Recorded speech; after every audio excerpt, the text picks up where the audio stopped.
Renewable Energy Commission discusses pay-as-you-throw, green communities, and solar projects. Plus, Chief of Police Paul McDonald updates us on the Otis Road shooting on this episode of Barnstable Today. It's Tuesday, July 17th, 2012. I'm Sarah Colvin. The Renewable Energy Commission is working to put the final touches on its solid waste disposal options presentation. The Renewable Energy Commission's pay-as-you-throw presentation, solid waste options discussion, has been postponed to the September 6th Town Council meeting. 9/6. Okay. And there's a little report from the subcommittee that, Oh, right. you know, we just took a look at the report and chiseled it down as per our discussion here, so Okay. nothing really has changed on that. It's just been whittled away a little bit to make it easier to The PowerPoint presentation Okay. has been short. Energy Coordinator Richard Elrick says that presentation will be made to the Town Council in September. He told the Commission what he hopes will happen following that They will have a final written report, which will be much more substantial, obviously, than our PowerPoint presentation. Okay. And then at the time of the workshop, I hope, at the very least, that we'll have a half hour to 45 minutes, maybe an hour, to do the PowerPoint presentation. I see. And to get into a discussion. Okay. I think that we can anticipate that they're certainly not going to make a decision to, that night, Right. endorse any of our recommendations. My sense would be that they would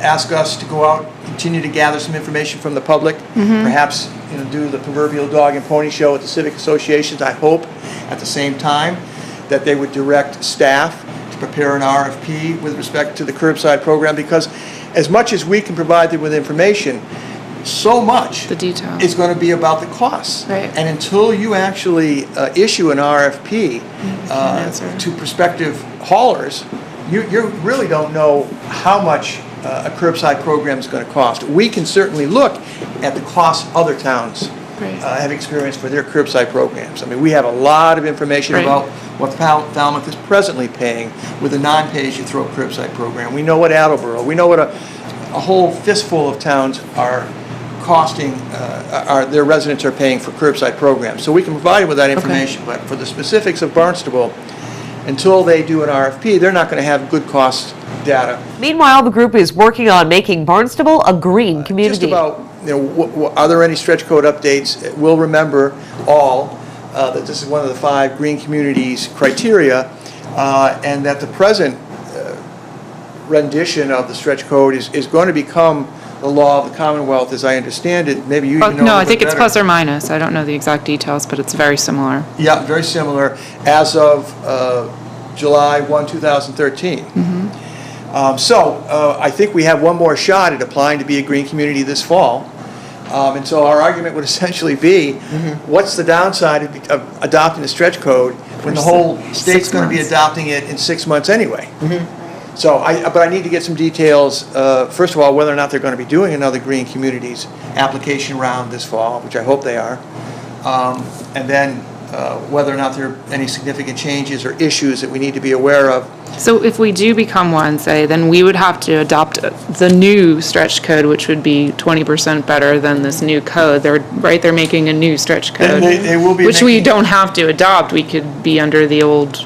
Right. I mean, it would, more quickly, so we can maybe get the businessmen who are so anti, or what is that group called? Home Builders. Builders Association on our side, if they see that, well, actually could be Right.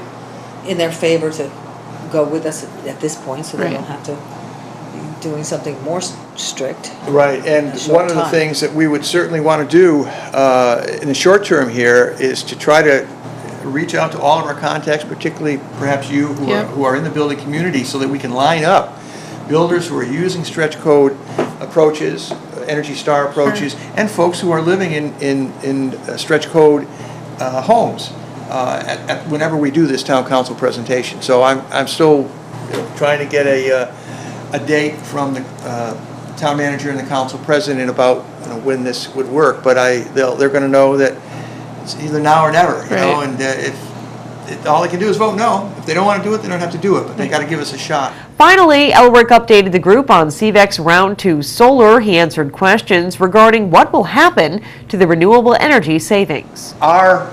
Your recommendation was that the great majority of it be reinvested into new renewable energy and conservation efforts. That is certainly high on the list of recommendations that the town policymakers are looking at. One suggestion that was broached that some of the revenue be used to purchase coal or tri-generation units at certain town facilities at some of the schools, and you know that is an option. No decisions though have been made at this point.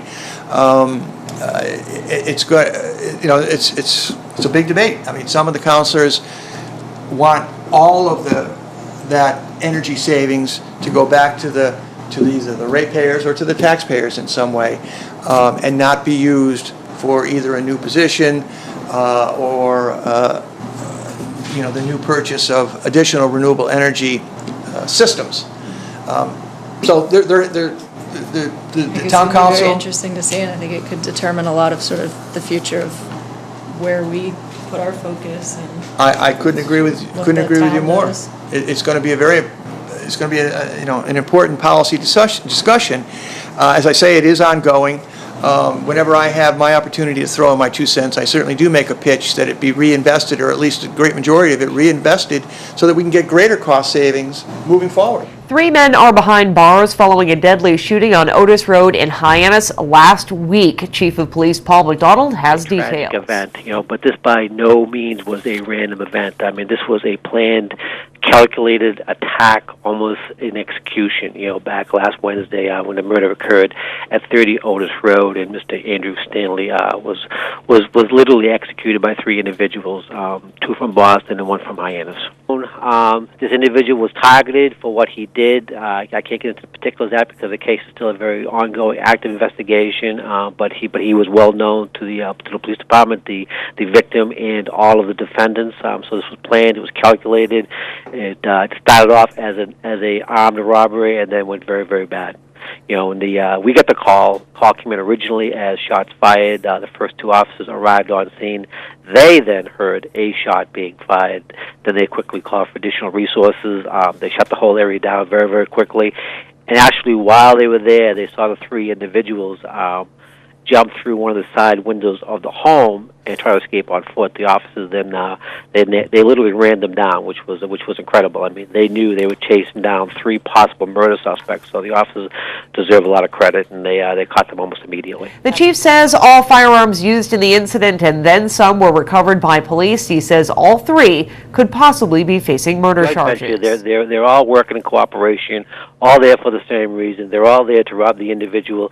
You know, it doesn't matter if one individual shot them, all 3 individuals shot them. They're all there together. They're acting in concert. So, you know, the first individual, Eddie Mack, you know, he's from Roxbury.